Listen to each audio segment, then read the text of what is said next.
What's up guys, Eric Vasquez here from teachmetodesign.com, and today is day 1 in our design theory video series, and I want to talk to you a little bit about one of the most important elements of design, working with lines. I'll show you some examples of line and how it's used in everyday things like logos, packaging, and even page layout. Then, I'm going to give you some exercises and applications so that you can use these techniques in your own work to help you design better.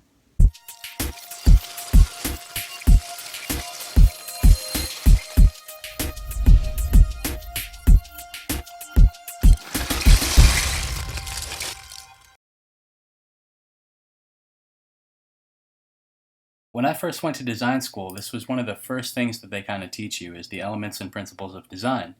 And it's stuff that every designer needs to know and have in their toolkit in order to be successful.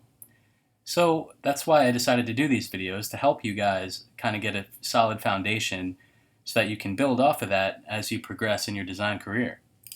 So today I just want to ask you, first and foremost, what is line? Now, one of my favorite professors in college told me that a line is a continuous dot. Now, if you didn't guess that, that's okay, and I apologize if I didn't give you enough time to answer that question, but it's really quite simple, guys, because here you see I have 2 dots as I'm working in Illustrator, and all I'm going to do is use the blend tool to connect them, and now you have a line. So, sure, there's different types of lines. There's horizontal lines, there's diagonal lines, and there's even vertical lines. Those are just a few of the types of lines that exist, but they're all crucial. So horizontal lines, of course, kind of make things look wider. Like they say, if you wear horizontal stripes, if you wear a shirt that has stripes on it, it can make you look fatter, or if you have vertical stripes, sometimes it can be slimming. And this is also why you tend to see these types of lines in buildings and architecture and things like that. But if you have a diagonal line, it actually creates more energy and it's more dynamic. So diagonals are used a lot in design, and it's really important to be able to use these types of lines in all of their forms to your advantage. Now, there's other types of lines as well, and I want to show you a few more using the blend tool in Illustrator. So here I've got these 2 lines that are kind of like, small triangles. And what I'm going to do is just show you how line can also be used to create value. So here you'll see I have some lines, but if I duplicate them, and maybe I overlap them like this, you'll see it starts to create kind of a halftone, or what you would call a cross-hatching effect, right? And you can do this with any shapes, any lines, or anything like that. And it's actually used a lot in Illustrator to give value to things like logos and vector drawings and things like that. But you'll notice if I increase the number of lines that appear here, all of a sudden the value has changed drastically. It's now pretty much a solid black fill. Whereas before, if I zoom out, you can see what the texture or what the value actually looks like. So here, I'm going to make another copy, and I'm going to come back to the blend options and just make 5 steps. So now there's only 5 lines. I'm going to do the same thing I did before and just flip it so that you guys can see the difference. When I zoom out once again, this bottom one on the right here looks very different than the other 2. So these are good ways to practice the use of line digitally. Okay, and these are just some examples that I wanted to show you guys to start things off. But again, a line is just a continuous dot, so that's the main takeaway here that you have to remember when starting off. And sometimes you'll see logos that have banners, and they use these kind of diagonal lines to create an illusion, right? It's an illusion of value. It's adding dimension to your design, and it can really come in handy the more you learn to identify it and the more you start to use it in your own work. So that's just a quick kind of overview of line. You also have curved lines, which kind of get into a little bit more of shapes. But as we go through the elements of design, some of this stuff is going to overlap, and we're going to take a look at those things as well. But just as an example, here's what happens if we have a curved line that we decide that we want to blend together. And the blend tool is just great overall in Illustrator, but I wanted to show you the kinds of things that you can do just using line. All right, and of course, if you're just using the pen tool and you're tracing something and creating these wacky lines and shapes, those are just, more free-flowing type of organic lines. All right, but now I want to show you guys some examples of these lines in real-world examples. The first thing that we're going to look at are lines in nature and organic lines, as I mentioned. So lines are everywhere in the world around us. You'll see here there's some examples of, tree rings.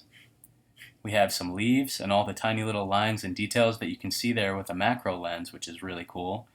But you also have things like lightning, right? And these are all natural occurrences, and they're everywhere. You just have to kind of learn to identify them and see it for what it is.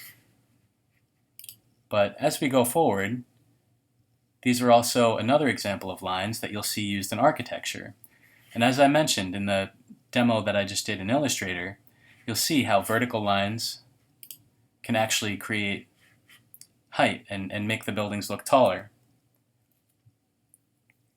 So you also see in these other examples how line is used, the horizontals and kind of angles and corners and things like that. The point where two lines meet form an angle, and then that kind of creates a shape. But in the top right example, you'll see more of an organic kind of wavy line as well. So I just wanted you to start to think about it like this so that you can identify them in the world around you. The middle example here on the top is kind of what I was showing you in Illustrator, using diagonals and lines and kind of using those lines to create value. All right, but when you build up the value, you can see in the drawing of the ice cream cone as well as the ear, you have, some lights that are almost solid white. And then just by using line, you go through the whole spectrum of midtones and darker values. So this is, really great if you're a traditional artist, if you're an illustrator, and you like to work with pencil and paper. But you also have, what are called contour and cross contour types of lines.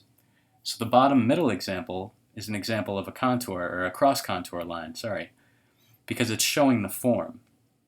And there's a lot of ways that you can use line to demonstrate form, such as this example where I'd kind of, just wanted to show you guys a way that you can use this. And it's okay, even if you're not a great artist, you can see this, working for yourself.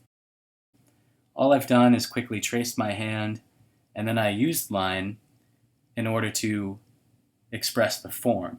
And it starts to create depth and dimension as well, which is really great. And you can see that it's also creating some value. What would this look like if the lines were closer together? What if they were further apart? What if there were more lines or fewer lines? All these things are going to affect your visual and the image.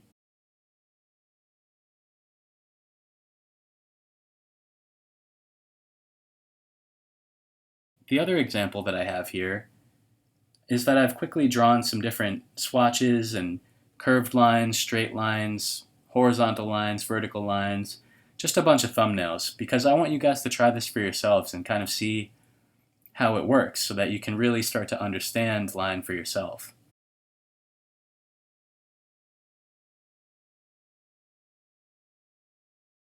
And that's one of the important things to remember, is that the learning really takes place in your own mind when you make these connections for yourself. As we return here to our examples, you'll see that we have other examples of line as used in logo and illustration. But you will also see it here in this, I think it's the Macbeth illustration on the bottom left, a really cool poster, as well as these printed pieces. And you can see how line is being used to kind of direct your eye. So sure, it can be used in a graphical treatment, but it's also kind of creating a path for you to follow, which is really cool because it takes you through as you're reading it, and that's really a great example of how to lead the viewer's eye in your design. And you'll see in the example on the right, in the sidewalk sale, the Dundee illustration here, line is being used not only as a border, but it's also kind of a decorative element, and you can, again, see how it's creating value in the design. So I wanted to show you guys some more examples of how line can be used in everyday things. You'll see on the Shea business card, the lines are being used to kind of separate the areas from the logo, the name, and the contact information. But it's also used in the all-over pattern seen on the bottom left to create a really cool illusion, similar to the wine bottle or the vodka bottle above. And here we have examples of line as used in page layout and editorial purposes. You'll see on the top right example another way that line is used to direct your eye, like I was just talking about. So you kind of start, with the largest information where you see the car, but then your eye follows that curvy line all the way up. And that's done on purpose, intentionally of course, by the designer. But in the example below, you'll see how line can also be used just to create visual interest. And it creates movement and it's dynamic, as I was saying earlier. And another great example of that is these 3-page layouts on the left, these 3 spreads. This is a really great example of line as well because it's showing you not only a decorative element, but it's breaking up the information, and it serves as a really cool kind of visual for the layout. If you were to take these lines away, the design may not be effective. And even these yellow rectangles that are used on a diagonal, that's making the design more dynamic. And even though that's a shape, it's still creating a line and it's still directing your eye. So you can see how powerful this is as a tool for any designer.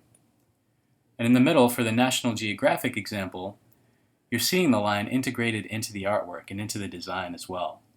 And this is used not only in print, but a lot of times also in web. So these are all the examples that I wanted to show you guys in our first lesson about working with line. I hope that you found this video useful. If you like it, please give us a thumbs up or go ahead and sign up for our email list and receive your free Photoshop ebook. Thank you guys for watching, and we'll see you in the next lesson where we're going to talk about working with shape. See you next time.